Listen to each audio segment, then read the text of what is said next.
Mi esposo me engañó con la novia de 18 años de mi hijo. Me llamo Camila, tengo 43 años, y he estado casada con Marcos durante más de 20.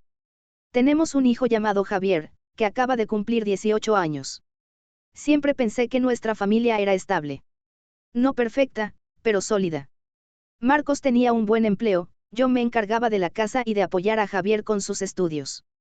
Durante la mayor parte de nuestro matrimonio, llevamos una vida tranquila. Nos conocimos jóvenes y fuimos creciendo juntos. Tuvimos nuestros altibajos, como cualquier pareja, pero siempre pensé que el amor y el respeto que nos teníamos eran suficientes para superar cualquier cosa. Javier fue un hijo ejemplar.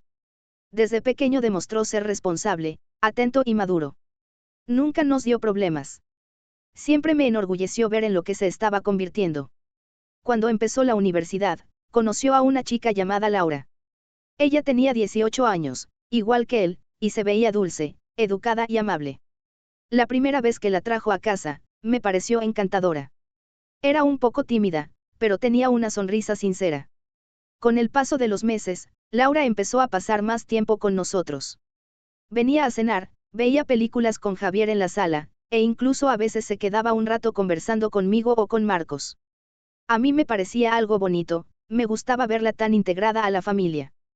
Pensaba que Javier había tenido suerte de encontrar a una chica así. Pero con el tiempo, empecé a notar ciertos cambios en Marcos. Ya no era el mismo de antes. Pasaba mucho tiempo en su teléfono o en la computadora, incluso hasta altas horas de la noche. Si yo entraba a la habitación, cerraba la pantalla rápidamente o cambiaba de pestaña. Al principio no le di importancia, pero esa actitud se volvió frecuente. Una noche, mientras él dormía, revisé su historial por instinto, y descubrí que pasaba horas viendo videos pornográficos. No era algo puntual, era constante. Me dolió más de lo que imaginé. No porque viera ese tipo de contenido, sino porque entendí que algo en nuestra conexión se había roto hacía tiempo. En vez de hablar conmigo o intentar arreglar lo que fallaba entre nosotros, buscaba distracción en una pantalla. Intenté hablar con él, pero solo se encogió de hombros. Me dijo que era algo normal, que todos los hombres lo hacían. Pero la frialdad con la que lo dijo me dejó helada. A partir de entonces, algo cambió en mí. Sentí que estábamos juntos, pero separados. Y mientras nuestra relación se enfriaba, su trato con Laura empezó a parecerme extraño. Era demasiado atento, demasiado complaciente. A veces notaba cómo la miraba cuando pensaba que nadie lo veía. Ella, por su parte, parecía incómoda, aunque en otras ocasiones respondía a sus gestos con risas nerviosas. Recuerdo una cena en la que Javier no estaba. Solo estábamos los tres. Laura hablaba de la universidad, y Marcos no le quitaba los ojos de encima. Le hizo un comentario sobre lo mucho que había madurado, y cómo ahora se veía como una mujer. Me quedé en silencio, fingiendo que no lo había escuchado. Pero por dentro, algo me decía que esa línea había cruzado un límite invisible. Esa noche, me costó dormir. No dejaba de pensar en todo lo que había notado últimamente. Su adicción al porno, su desinterés por mí, sus atenciones hacia Laura. Todo empezaba a tener sentido, aunque me negaba a aceptarlo. Y entonces llegó el día en que mis sospechas se confirmaron. Estaba limpiando la sala cuando vi su teléfono sobre la mesa. Llegó una notificación y la pantalla se encendió. Era un mensaje de Laura. Decía, no puedo dejar de pensar en lo de anoche. El corazón me dio un vuelco. Tomé el teléfono y abrí la conversación. Lo que encontré allí me rompió por completo. Fotos, mensajes, insinuaciones. Marcos, mi esposo, tenía una relación con la novia de nuestro hijo. Me quedé inmóvil, temblando. No podía creerlo. Era como si mi mundo se derrumbara frente a mí. Intenté respirar, pero sentía que me faltaba el aire. En ese momento, escuché la puerta. Javier acababa de llegar. Rápidamente bloqueé el teléfono y lo dejé donde estaba. Cuando entró, me saludó como siempre, sonriente, sin imaginar nada. Fingí una sonrisa, pero por dentro sentía que el suelo se había abierto bajo mis pies. Esa noche, no pude dormir. Solo miraba el techo, pensando una y otra vez en lo que había leído. Ya no había duda, el hombre con el que había compartido media vida me había traicionado de la forma más cruel imaginable. Pasé toda la noche sin dormir. El teléfono de Marco seguía en mi mente, los mensajes, las fotos, cada palabra que había leído. Me levanté al amanecer y lo observé mientras dormía. Parecía tranquilo, como si nada hubiera pasado. No podía creer que ese hombre, el mismo que me había prometido amor y respeto, fuera capaz de algo tan bajo. A la mañana siguiente, preparé café como siempre, intentando actuar con normalidad. Pero mis manos temblaban. Marcos bajó de la habitación, bostezando, y me saludó con un beso en la mejilla. Esa simple acción me revolvió el estómago. ¿Dormiste bien?, preguntó, sin notar nada raro. Sí, respondí con voz tensa. Necesitamos hablar. Su sonrisa se desvaneció. Se sentó frente a mí, sin decir nada. Le dije que sabía todo. Que había visto los mensajes entre él y Laura. Al principio lo negó, diciendo que no sabía de qué hablaba. Pero cuando mencioné lo que había leído, su expresión cambió. Se quedó callado, mirándome con los ojos muy abiertos. No es lo que piensas, dijo por fin, tartamudeando. Entonces, ¿qué es, Marcos?, pregunté, conteniendo las lágrimas. Una maldita confusión. Un error. ¿Qué clase de hombre se mete con la novia de su propio hijo? Él se llevó las manos a la cabeza. Dijo que había sido un momento de debilidad, que Laura lo había provocado, que no había querido que pasara. ¿Estás escuchándote?, le grité. Es una niña, Marcos. Tiene la edad de tu hijo. Él no respondió. Solo bajó la cabeza, en silencio. Durante unos segundos, la casa quedó completamente muda. Podía escuchar mi propio corazón golpeando en el pecho. Le pregunté cuánto tiempo llevaba esa relación. No respondió. Le exigí que me mirara a los ojos. Finalmente, dijo que había comenzado hace un par de meses, que fue algo que se salió de control. No pude evitar reír con rabia. Se salió de control, repetí. Como si esto fuera un accidente, como si una noche te hubieras tropezado y caído en los brazos de la novia de tu hijo. Él no intentó defenderse. Solo se levantó, fue hacia la ventana y se quedó mirando hacia afuera. Me habló con voz baja, diciendo que últimamente se había sentido vacío, que la relación conmigo ya no era la misma, que no se sentía deseado. Esas palabras me hirieron más de lo que imaginé. No porque fueran ciertas, sino porque eran una excusa miserable. Le recordé que había sido él quien se había alejado, que su adicción a la pornografía había destruido la intimidad entre nosotros mucho antes de que Laura apareciera. Que en vez de buscarme para resolver las cosas, había decidido hundirse en la peor decisión posible. Él no dijo nada. Solo murmuró que lo lamentaba. No, le respondí. No lo lamentas. Si lo lamentaras, no habría seguido haciéndolo. Me encerré en la habitación y lloré durante horas. No sabía qué hacer. No podía permitir que Javier descubriera la verdad así, pero tampoco podía seguir viviendo bajo el mismo techo con Marcos. Durante los días siguientes, evité hablarle. Me limité a las conversaciones necesarias y traté de mantener la calma cuando Javier estaba cerca. Pero cada vez que veía a Marcos y Laura intercambiar miradas, sentía una mezcla de rabia y repulsión. Hasta que un día, decidí enfrentarla a ella también. Esperé a que Marcos saliera al trabajo y le envié un mensaje a Laura, pidiéndole que viniera a la casa con la excusa de que necesitaba hablar sobre Javier. Llegó por la tarde, nerviosa, con esa sonrisa incómoda que ponía cuando no sabía qué decir. La invité a sentarse en la sala. Durante unos segundos no hablé. Solo la miré. Luego, con calma, le dije que sabía todo lo que pasaba entre ella y Marcos. Laura se quedó helada. Su rostro se puso blanco. No intentó negar nada. Bajó la mirada y empezó a llorar. No sé cómo pasó, dijo entre sollozos. Todo empezó con bromas, con conversaciones tontas. Él me escuchaba, me decía cosas bonitas. Y yo no supe detenerlo. Sus palabras me revolvieron el estómago. Le pregunté si se daba cuenta del daño que había causado, no solo a mí, sino a Javier. Si entendía que había traicionado a la persona que la amaba y a la familia que la había recibido con cariño. Me pidió perdón una y otra vez, pero sus lágrimas no me conmovieron. Era demasiado tarde para eso. Vas a terminar con mi hijo, le dije con firmeza. No quiero volver a verte en esta casa ni cerca de él.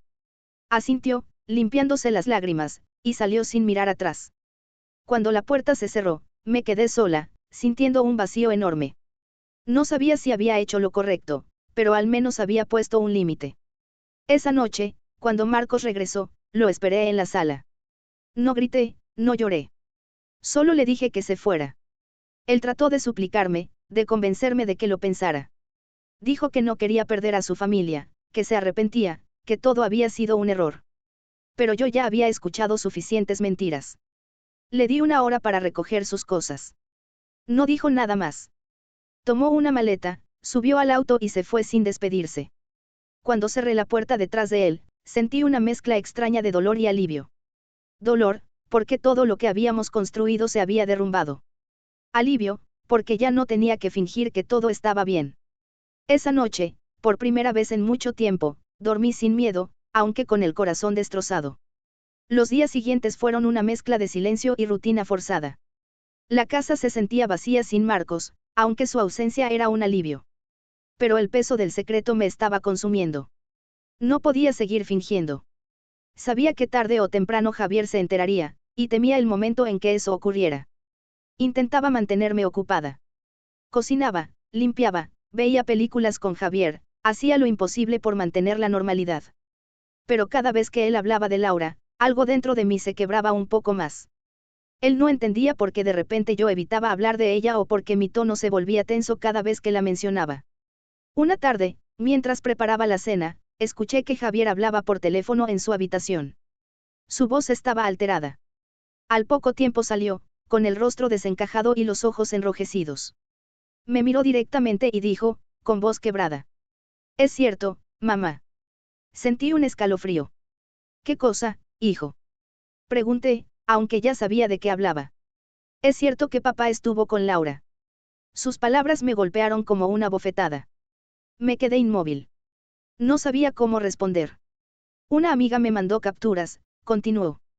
Eran mensajes entre ellos, cosas que ella misma había enviado. No podía creerlo, pero todo encaja.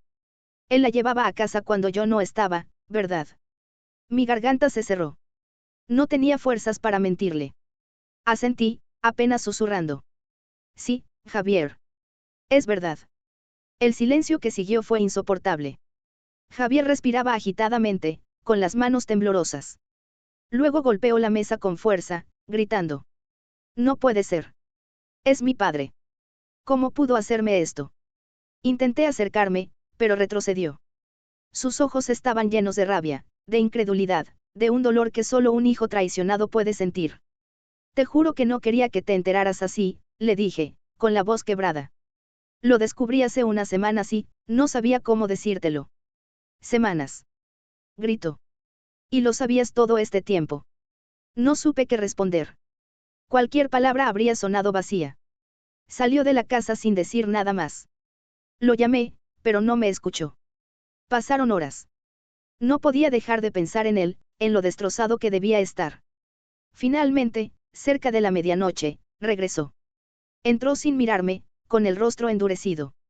«Fui a verla», dijo, con voz seca. Me quedé en silencio. Le pregunté si era verdad, y lo admitió. Dijo que estaba arrepentida, que fue un error, pero no me importa.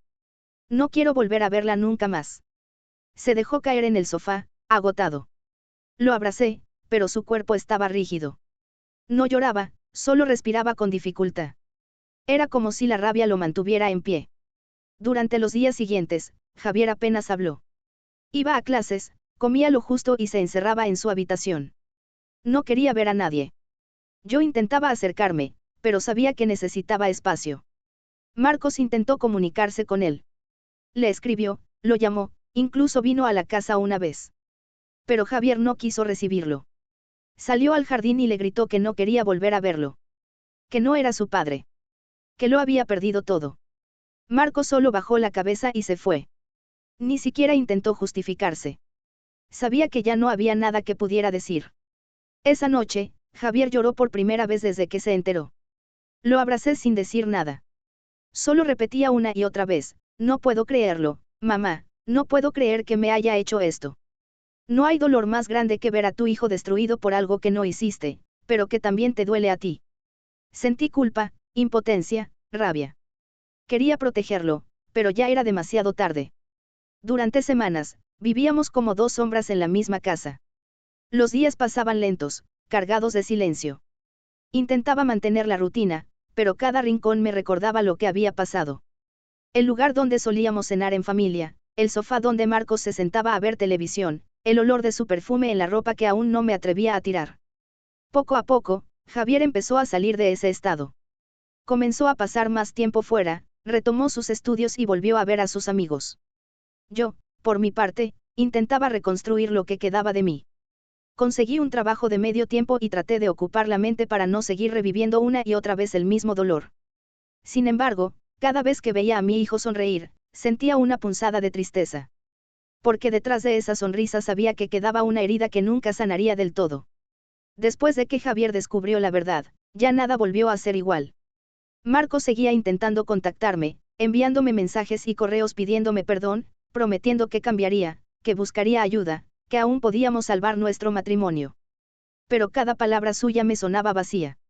Durante 20 años había sido mi compañero, el padre de mi hijo, el hombre con el que construí una vida. Pero ahora, cada vez que pensaba en él, solo veía a un desconocido. Uno que había destruido nuestra familia sin pensarlo 2 veces. Pasaron algunas semanas antes de que decidiera dar el paso definitivo, el divorcio. Fui a ver a una abogada y le conté todo. No con rabia, sino con una calma triste. Ella me explicó el proceso, los documentos que necesitábamos, los plazos. Firmar esos papeles fue más doloroso de lo que imaginé, no por lo que perdía, sino por lo que significaba, aceptar que mi vida como la conocía había terminado. Marcos no se opuso. Se presentó a las citas legales, firmó todo sin discutir. Supongo que sabía que no tenía derecho a hacerlo. En ningún momento intentó defenderse ni culparme de nada. Solo repetía que lo sentía y que ojalá algún día pudiéramos perdonarlo. Cuando el divorcio se hizo oficial, regresé a casa con una mezcla de alivio y vacío. Lloré, no por él, sino por la versión de mí misma que se había quedado atrás.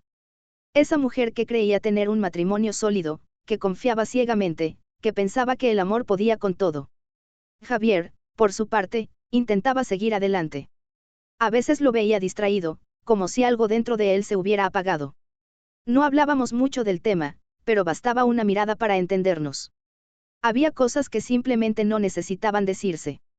Marcos se mudó a otra ciudad poco después. Me dijo que había conseguido un trabajo en otra empresa y que necesitaba empezar de nuevo. No le deseé nada malo. Solo le pedí que nos dejara en paz. Durante los primeros meses después del divorcio, todo se sintió extraño. La casa era demasiado grande, demasiado silenciosa. Me costaba dormir. Había noches en las que despertaba creyendo escuchar su voz o el sonido de su auto entrando al garaje. Pero eran solo recuerdos. Con el tiempo, empecé a reconstruirme poco a poco. No fue fácil. El dolor no desaparece de un día para otro. Pero me forcé a seguir adelante. Retomé actividades que había dejado hace años, empecé a caminar cada mañana, leí los libros que había abandonado en la estantería, aprendí a cocinar solo para mí. También me di cuenta de algo, durante años viví para los demás.